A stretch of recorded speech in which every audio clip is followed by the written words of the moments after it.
People wonder in presenting the gospel, what should be our approach? Do we need to develop clever arguments? Is there some kind of mental manipulation that we need to get engaged in?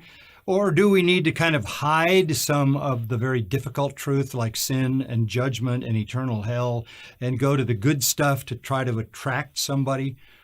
You know, all of that is useless because you're talking to a dead person.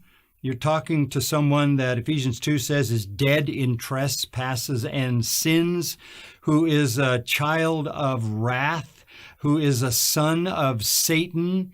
You're talking to someone, Paul said, who is blinded by their fallenness and double blinded by the God of this world, lest the light of the glorious gospel should shine unto them.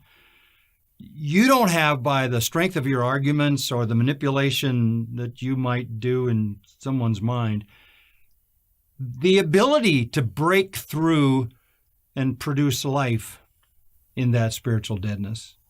That's a miracle of God. Only God can give life. Only God can awaken the dead sinner. The only thing that the Lord asks us to do is not to awaken the dead sinner, not to argue the dead sinner into believing something, but to present the gospel. And again, Romans 1 says, I am not ashamed of the gospel of Christ, for it is the power of God unto salvation.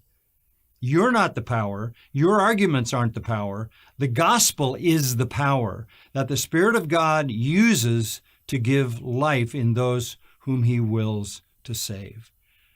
Present the gospel. What you need to be concerned about is a clear, full presentation of the gospel, and that's what the Holy Spirit will use to do his work as he wills.